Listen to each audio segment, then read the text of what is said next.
Bonjour tout le monde, bienvenue sur notre deuxième capsule de Futurs éco-villageois recherchés. Aujourd'hui, nous allons à... Waton, découvrir les Coamo, les Bernaches. Certainement. Moi, j'ai rencontré Lucie il y a environ un an. J'ai hâte de voir à quel endroit elle est rendue avec son super projet. Et toi aussi, tu l'as rencontré. Oui, je l'ai rencontré il y a quelques mois. Elle faisait une rencontre d'information pour présenter son projet. Puis j'ai trouvé ça tellement intéressant. Je me suis dit, mon Dieu, il y a tellement de futurs éco-villageois recherchés qui voudraient mieux la connaître, mieux connaître son projet. Donc, on va bientôt visiter les Coamo. Hey, super. Aujourd'hui, on aimerait vous présenter nos vêtements gracieuseté de respectaires qui sont, je vous dis, extrêmement confortables. Stéphanie, très, très doux. Ah oui, le gilet en change, je l'ai porté peut-être 4 fois cette semaine, là, juste pour vous dire comment que je l'aime. Il y a en plus des petites cordes ici pour donner un petit style différent. Il est en chanvre, donc plus on le porte, plus il s'assouplit, plus il s'adoucit. Donc c'est vraiment le fun pour ça. On se gêne pas pour le porter souvent.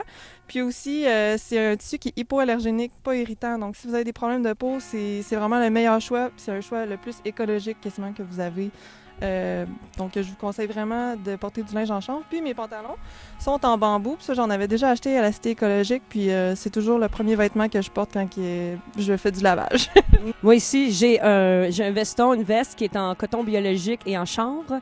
Également, mes jeans qui sont en chanvre, car nous savons, par rapport à la première capsule de la semaine dernière, si vous avez manqué ça, retournez voir notre capsule, qu'ils ne portent pas de jeans à la Cité écologique parce que le coton est très, très, très polluant. Donc, avec le chanvre, qui est sans pesticides, sans herbicides, consomme beaucoup moins d'eau et régénère la terre du même coup. Donc, c'est génial. Ils sont vraiment doux. On est super confortable. Mon chandail est en eucalyptus. Ça, on va vous en reparler dans une prochaine capsule.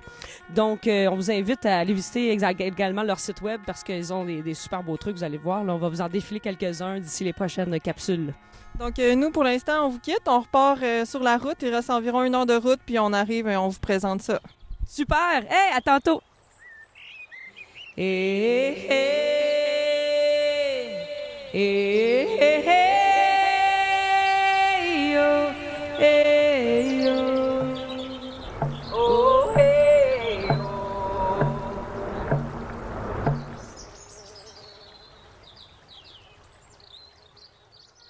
Je me nomme Lucie Lemelin et puis j'ai parti dans cette aventure d'éco-hameau parce qu'en fait, depuis que je suis toute petite, l'environnement me préoccupe beaucoup. Je trouve qu'on est sur une planète d'inconscience totale. Alors, depuis que je suis toute jeune, je suis très intéressée par l'environnement et je me suis posé des questions. Comment est-ce qu'on peut prendre soin de notre milieu de vie finalement? Et tout jeune, à 12 ans, j'ai engueulé un voisin parce qu'il est venu mettre ses déchets à côté dans un champ. Alors, je faisais des débats politiques pour améliorer cette société. Puis, à un moment donné, je me suis rendu compte qu'on pourrait bâtir des maisons plus saines. Et je me suis dit, je vais faire ça quand je vais être à ma retraite. Ouais, c'est un beau projet, ça. Puis, à un moment donné, j'ai réalisé vraiment, non, c'est loin, ça, la retraite. Alors, j'ai décidé finalement de dire, non, c'est maintenant que je fais ça. J'ai envoyé enfin un courriel sur Internet, une revue écologique sur les maisons, la maison du 21e siècle. Et le propriétaire, André Fauta, a gentiment accepté de mettre ça sur son site. Et c'est là que les gens ont répondu. En une journée et demie, il y avait déjà beaucoup de monde qui ont répondu au courriel, qui disait « Je veux bâtir en communauté des maisons écologiques et qui est intéressé? » Alors, grosso modo, c'est là que ça a commencé. Après ça, j'ai voulu partir le réseau des éco-hameaux Éco-Village du Québec. Les gens automatiquement, il y a des gens qui avaient déjà de l'expérience. Le GREB, qui est un autre éco-hameau, qui ont répondu à mon courriel. L'éco-hameau, le Mandala aussi, avec Jean-Pierre, qui a répondu au courriel, qui disait « si tu veux, on peut t'aider ». Alors, j'ai vu qu'il y avait une communauté et des gens intéressés par ces projets-là. Alors, je me suis lancée. J'avais un groupe et puis finalement, ça a pris beaucoup de temps, beaucoup de discussions et les gens se sont dispersés. Et je suis venue acheter la terre ici, une terre de 47 acres, et puis qui est idéale. Elle est vraiment idéale parce qu'elle est zonée blanche et elle est zonée verte. On est dans une zone agricole et c'est très rare, une terre zonée blanche et verte. Il a 47 acres, 30 acres de prairie. Et dans le 30 acres, il y a les 2 tiers qui sont zonés blancs. Un tiers est zoné vert. Et puis, après, il y a 17 acres de forêt. Et qu'on veut laisser le plus naturel possible. Alors, il n'y a personne qui va vivre dans la forêt, ça c'est sûr. Il y a un microcosme qui est là, une biodiversité, il ne faut pas toucher à ça. Alors, c'est sacré la forêt. Comment on fait donc pour partir un éco-hameau comme tel? Bien, changement intérieur, ensuite... comment faire? Bien, discuter en groupe, trouver des gens qui ont les mêmes valeurs, trouver un terrain, puis s'assurer que la municipalité, par exemple, est avec nous. Et c'est le cas ici. Alors, ils m'apportent du soutien, ils sont prêts à nous aider, ils sont conscients qu'avoir des gens qui sont sensibilisés par l'environnement, c'est très important. Parce qu'ils sont conscients eux-mêmes que la planète, bien, il faut la sauver. C'est sûr qu'on a une vision très précise. La vision, c'est assurer le développement personnel de la personne, apporter un support social, parce que dans notre société, ça fait énormément pitié, on pourrait dire. Ça manque énormément dans notre société. Ce support social, les gens sont chacun chez eux, ont beaucoup dans l'individualisme. Et puis, donc, ça fait partie des visions importantes. On va développer beaucoup d'entraide à l'intérieur de l'éco-hameau. Si quelqu'un a besoin de faire garder ses enfants, bien, elle va trouver quelqu'un. Alors, grosso modo, offrir un support social et aussi, naturellement, protéger l'environnement. Si on ne le fait pas maintenant, malheureusement, moi, je suis grand-maman déjà et puis j'ai de la difficulté à imaginer que la génération suivante va pouvoir vivre comme nous on a vécu finalement, là, sereinement. Alors, on a aussi des missions. Une mission qui est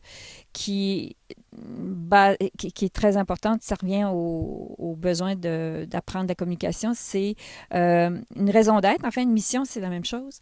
Et c'est de se transformer d'abord pour transformer le monde. Parce que c'est pour ça que j'ai voulu aller dans un éco-hameau. Je voudrais changer la société, c'est infaisable.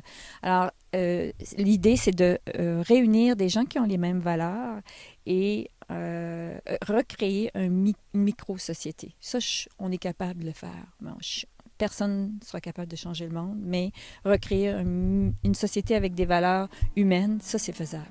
Il y a aussi tendre vers une autonomie alimentaire, c'est extrêmement important. Ça fait partie des éco-hameaux. C'est pour ça que souvent, les éco-hameaux sont agricoles. Sans agriculture, je ne vois pas tellement comment on peut survivre. Et donc, ça, c'est aussi une des missions qui est importante. Là, on a un groupe et puis c'est super intéressant. C'est un beau groupe du monde qui sont chaleureux et qui considèrent que prendre soin de l'environnement, c'est super important. Et puis, on va intégrer énormément la communication. Ça, c'est de base. C'est vraiment de base la communication. Sans formation dans ce domaine-là, on ne peut pas partir et penser que notre éco-hameau va fonctionner ad vitam aeternam. Alors, pour assurer la pérennité, bien, la base, c'est la communication. Là, présentement, avec le nouveau groupe, bien souvent, on se réunit à peu près une fois aux 2 semaines. Les réunions se passent à travers une formation, les formations dont j'ai parlé plus tôt. Lucie, tu as commencé à recruter des gens qui sont venus vers toi. Tu as des nouveaux membres, tu as des gens qui ont commencé à s'intéresser au projet. Donc, parle-nous de tes membres. Oui, c'est ça. Dans l'éco-hameau Les Bernaches, il y a beaucoup de différents types de personnes. Il y a, dont je pourrais vous parler en premier de la personne qui est super intéressée par les panneaux solaires. Alors, c'est notre spécialiste des panneaux solaires. Alors, attendez un petit peu que je le cherche. David, t'es là? David! Bonjour, David! Ah ouais, avec la super grelinette. Ça va? Oui, ça va, je me fais la main là. C'est un outil que j'ai vu beaucoup en théorie, en vidéo, mais enfin, je peux le toucher, le pratiquer là. Oui, c'est la première grelinette, moi aussi, que je rencontre. C'est rare, tu faisais tout un grand plaisir. Alors, parle-nous de ton intérêt vers la permaculture, vers la vie en éco-hameau. Qu'est-ce qui t'attire, qu'est-ce qui t'a amené aujourd'hui à être ici? La vie en éco-hameau commence bien déjà. On a un beau soleil et puis on a un beau cours, là, de beaux résultats déjà. Moi, ça fait 20 ans que je suis au Québec, 20 ans de citadin, Montréal, une très belle ville. Mais ça commence le rythme de la vie. Je suis passé par beaucoup de compagnies, beaucoup de travail. C'est tout un point de vue général. C'est beaucoup de stress, de pression, de compétition au niveau social, au niveau relationnel, au niveau professionnel, à tous les niveaux. Et comme un gros ras-le-bol, enfin du moins une envie de changer de rythme. Donc ça fait quelques années que je m'intéresse beaucoup justement à l'écologie, parce que c'est pour moi d'abord une solution politique pour changer les choses, pour améliorer les choses. Et de plus, au niveau personnel, ça apporte un bien fou. Donc on s'en aperçoit avec le jardinage. J'ai commencé à animer des jardins communautaires depuis quelques années. Le fait de toucher la terre, de rentrer en contact avec les gens pour des vraies choses, pour des vraies relations humaines, ça apporte énormément au niveau personnel aussi. Donc j'ai fini par faire l'amalgame de tout ça, le jardinage, changer les choses politiquement, l'écologie. J'ai tout détourné par mon travail. J'étais caméraman avant, je faisais des tournées, des shows, etc. J'étais technicien. J'ai réfléchi, j'ai dit qu'est-ce que je pourrais faire avec la technique pour me tourner vers mon but finalement, vers l'écologie. Ça a été les panneaux solaires il y a 5-6 ans. Et de plus, ce métier m'a amené à visiter des chalets isolés, des maraîchers isolés dans les Laurentides, dans Gaspésie, tout ça.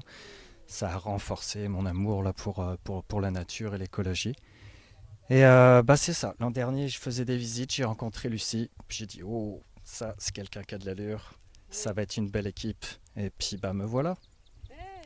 Bienvenue dans l'AMO. Je suis vraiment heureuse de voir quand ton équipe prend forme, que tu as une belle équipe, qui a une belle vibe, belle vibration, une belle énergie, et puis que vous contribuez à notre belle planète et à nos humains aussi, hein, et tout ce qui vit. Merci, David. Alors, Lucie, nous sommes en présence d'un autre de tes membres. Alors, présente-nous ton membre. En effet, c'est Yves. Alors, c'est une nouvelle recrue. Yves est ingénieur, puis il est intéressé par le projet des toilettes sèches en particulier, mais il y a tout un cheminement qui est très intéressant quand même.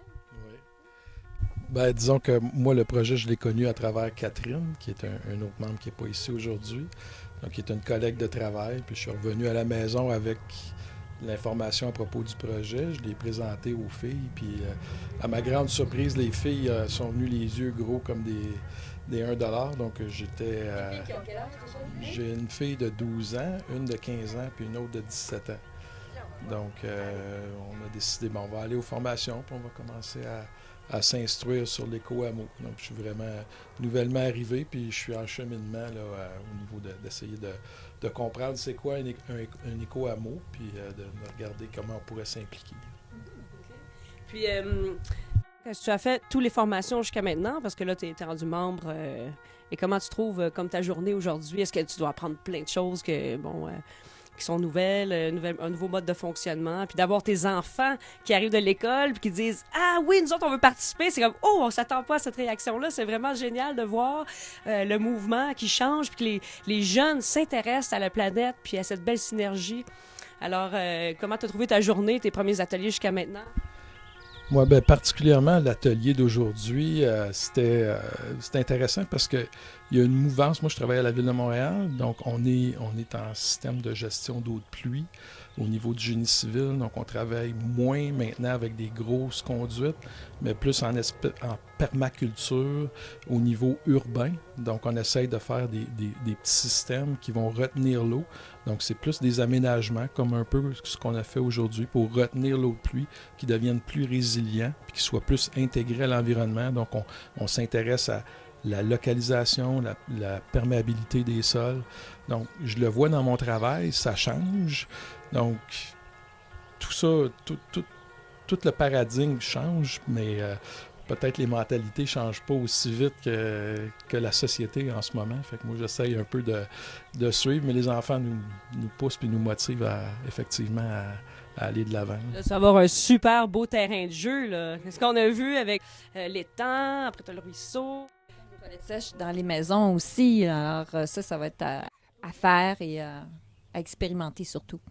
Super. Connaissez-vous le caca d'or de Lucie Mainguy? Très bien, Lucie Mainguy, je vais aller la voir, oui, avec un des membres. Et puis, j'ai découvert sa super toilette sèche avec une roue sans fin. C'est merveilleux.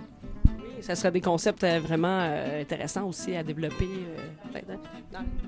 Exactement, oui. C'est un projet. On va le présenter à Yves, là, la toilette. Oui, c'est ça. Et puis, c'est un projet. On veut vraiment que le projet ici soit le plus respectueux de la planète.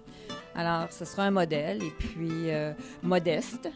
On ne veut pas des maisons de 300 000 alors, qui favorise les liens, le milieu communautaire et le respect de l'environnement. Fantastique. Merci beaucoup. Bon été, bonne continuité. Dans les formations, il y en a 4 ici qui sont très importantes. C'est sur la communication saine. Thomas Gordon, c'est une formation extrêmement importante. La formation en communication avec Marshall Rosenberg et il y a aussi la méthode de Scott Peck. Alors, ce sont tous des formations essentielles, obligatoires. Et puis ensuite, on va pouvoir, à travers ces méthodes, discuter plus sainement, plus authentiquement et plus sereinement aussi. Très important. Parce qu'on en parlait hier, c'est sûr qu'on risque de rencontrer des désaccords, d'être en désaccord, d'avoir comme on dit, des confrontations. Et puis, si on peut s'en parler simplement, sans mélanger des anciennes bébites, des anciennes émotions à toutes ces conversations-là. Si on est conscient de tout ça, bien, ça va alléger et améliorer les échanges. Très important. Comme je vous disais tout à l'heure, il y a les différentes formations et bientôt, il va y en avoir une sur comment cultiver des champignons. Ça touche le volet autonomie alimentaire.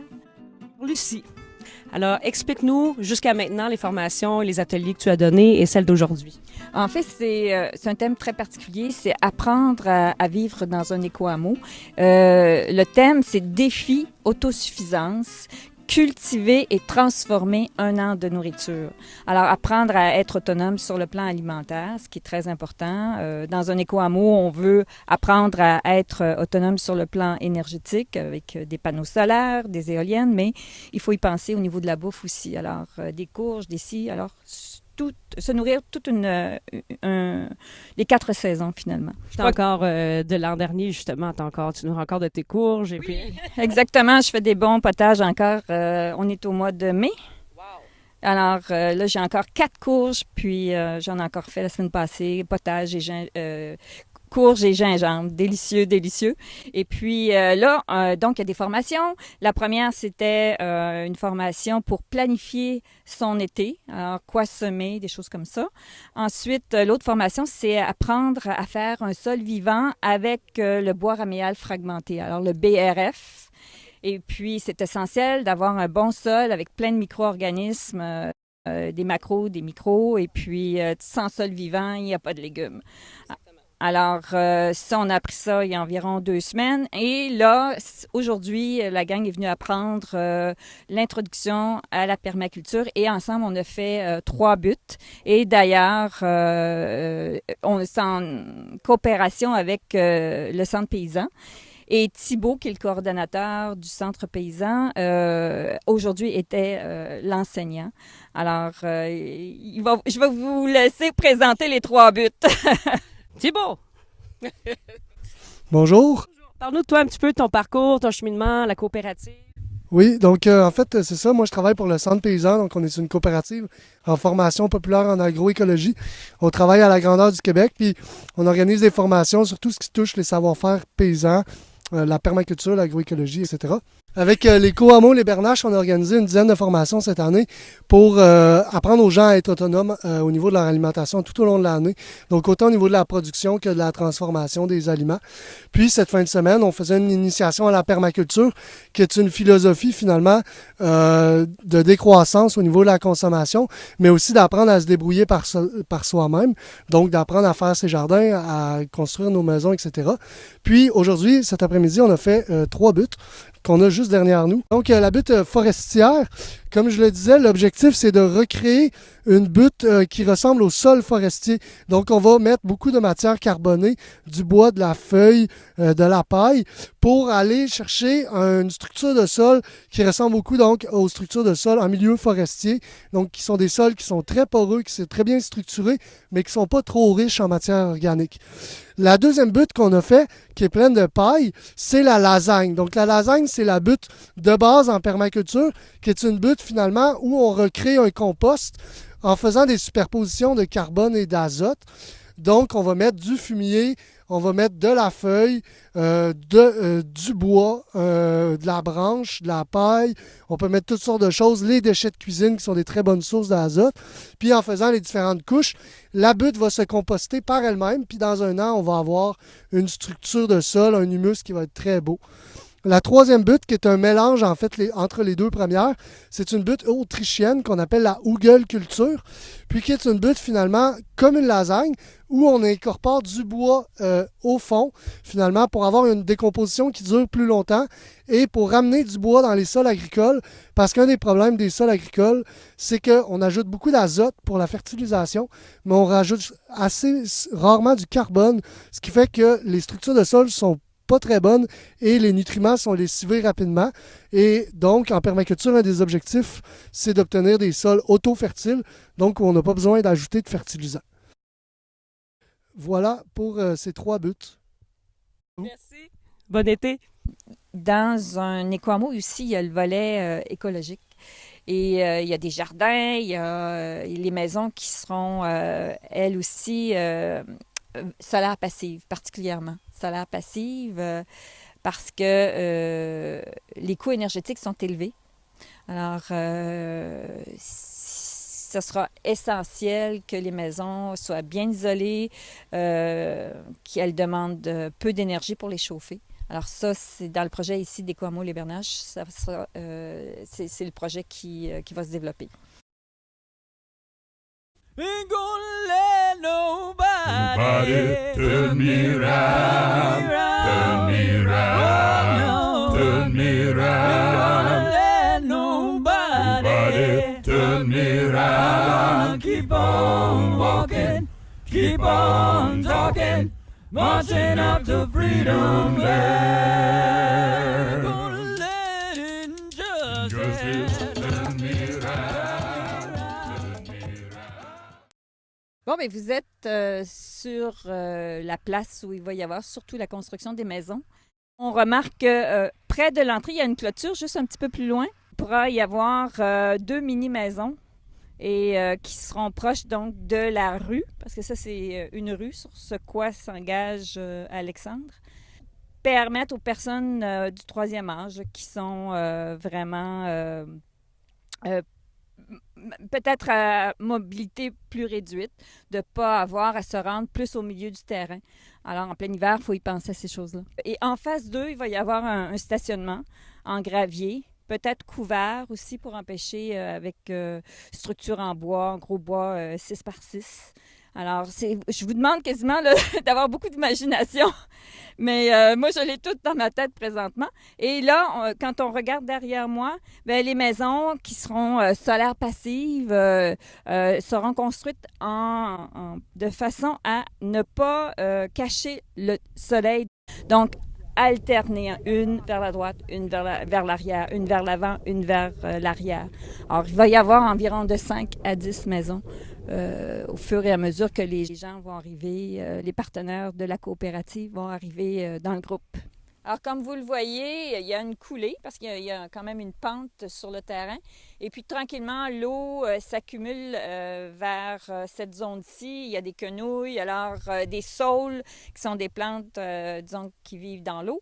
Et puis, nous, notre objectif, c'est de recreuser, redonner à la nature ce qui lui appartient finalement. Alors, l'idée, l'intérêt, c'est vraiment de faire une mare, un étang, et puis même d'y installer sans doute des poissons.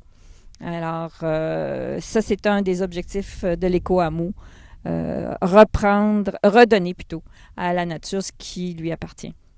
Alors, on peut poursuivre et aller dans la forêt, si vous voulez, tranquillement.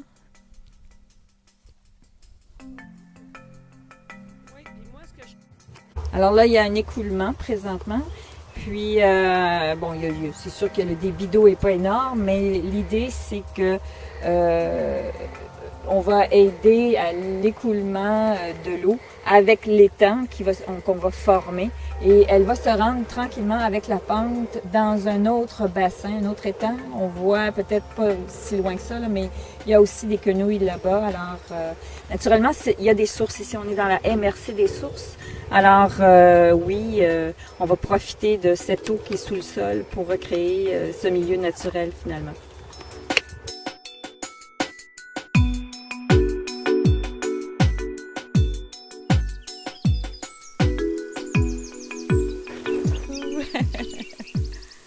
Alors, Cachou est heureuse dans l'eau.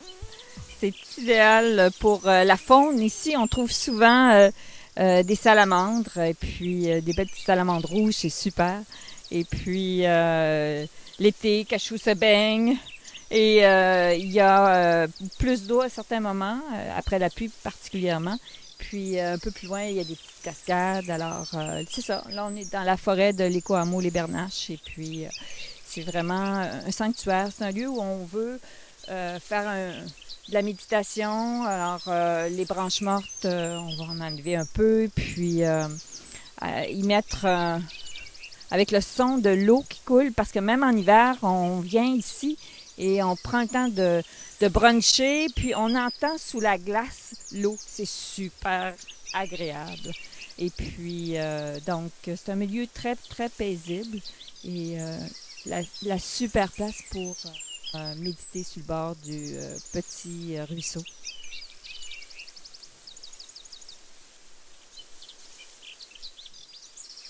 Donc ça, c'est le côté très terre-à-terre, le terrain, les jardins, les maisons, s'entendre avec nos voisins, savoir discuter, ça c'est immensément important. Puis au tout début, quand on parle des discussions, ce qui est important aussi, c'est vérifier si on a les mêmes valeurs aussi. Alors ça, c'est à la base, c'est l'étape numéro 1 aussi. Dans le quotidien, par exemple, je peux donner un exemple, c'est les repas communautaires qui vont être peut-être une fois par semaine. On va en discuter encore. Peut-être qu'on va manger tous les jours. Cultiver les liens, très important. On a comme projet de partir des entreprises écologiques, des micro-entreprises, mini-entreprises. Et puis, l'idée, c'est une continuité des entreprises écologiques. Des valeurs, de la philosophie d'un éco-hameau. Mais ça, on est encore en discussion à savoir quel sera le produit. Donc ça va venir avec le temps. Si j'aurais vraiment un conseil à vous offrir, selon mon expérience, c'est vraiment de mettre l'accent sur les formations en communication. Parce que c'est la chose basique, c'est ce qui va permettre que le groupe va se lier. Et donc, il ne faut pas du tout négliger cette dimension-là. Présentement, j'imagine qu'on va être à peu près une quinzaine de personnes. Alors, on veut pas quand même dépasser, faire un trop gros éco-hameau, parce qu'à un moment donné, on puise des ressources quand même sur la terre, et puis il faut pas trop en demander à la terre. Alors, environ 10 maisons, peut-être une quinzaine de personnes, puis peut-être ça va augmenter. Espérons que ça va être populaire à un moment donné, que les gens vont s'éveiller, et puis que ensuite ça va se multiplier. Il y aura sans doute une salle communautaire parce que c'est un lieu de rencontre, justement, un lieu où il y aura la laveuse, la sécheuse, une chambre d'amis. Alors oui, c'est la salle communautaire, c'est un projet qui est dans... qui sera à concrétiser. Mais pour l'instant, on peut utiliser les ressources du village parce qu'il faut mentionner que l'éco-hameau est à côté d'un village, là, à côté d'une école primaire. Moi, je trouve important de ne pas acheter une terre qui est dans le fin fond d'un rang perdu. Et l'idée, c'était vraiment d'être proche des villageois. Et j'ai une maison présentement qui est attenante à la terre. Alors, on fait les réunions là-dedans. Et ça, c'est vraiment l'idéal. Il y a Pierre de l'éco-hameau du Greb qui, lui, quand il fait des conférences, il me disait ça. Lucie, quand je parle de ta terre, je dis que c'est la meilleure. Parce que eux, c'est un éco-hameau superbe. Moi, c'est mon modèle. Mais lui, il dit, on est trop loin du village. Alors, toi, tu es à côté du village. Alors, c'est vraiment l'idéal d'avoir cet emplacement-là. S'il y a quelqu'un qui veut s'intégrer au projet, eh bien, ils ont qu'à rentrer en contact avec moi. J'ai un site Internet sous le nom Éco-hameau Les Bernaches, en Estrie. Et il y a aussi le Facebook que vous pouvez consulter. Et la façon de s'intégrer, c'est de venir jardiner, par exemple. L'été, c'est une très belle façon de venir ensemble travailler dans les jardins et de discuter, prendre des décisions. Bon, aujourd'hui, qu'est-ce qu'on fait? Alors, planifier ensemble et puis travailler ensemble, fêter ensuite ensemble, très important, et intégrer l'élément de fête aussi, s'amuser, c'est pas juste travailler. Alors, c'est une façon de venir s'intégrer au projet dans un éco-hameau. Alors, je vous dis à bientôt, venez me rejoindre, regardez le site Internet et je vais vous dire bienvenue, je vais avoir hâte de vous rencontrer. À bientôt! Revolution, turn me round, turn me round, turn me round. Revolution, turn me round. Gonna keep on walking, keep on talking, marching up to freedom land. Hey! Nous avons enfin terminé la deuxième super capsule de Futur éco-villageois recherché. En tout cas, c'était extraordinaire de revoir Lucie. Moi, j'ai adoré ça. Un an après, de voir l'évolution, les jardins qui poussent, tout commence à prendre forme. Comment t'as aimé ta journée, Steph? J'ai vraiment adoré, puis on a fait une rencontre en plus vers la fin. Ça va nous mener probablement sur les pistes de nouveaux collectifs. On va vous présenter ça bientôt. Oui! Alors sur ce, nous, on a encore de la route à faire. On espère que vous avez aimé notre deuxième capsule. On espère vous revoir pour la prochaine. Et si vous n'êtes pas abonné, abonnez-vous. Merci. Ciao, ciao!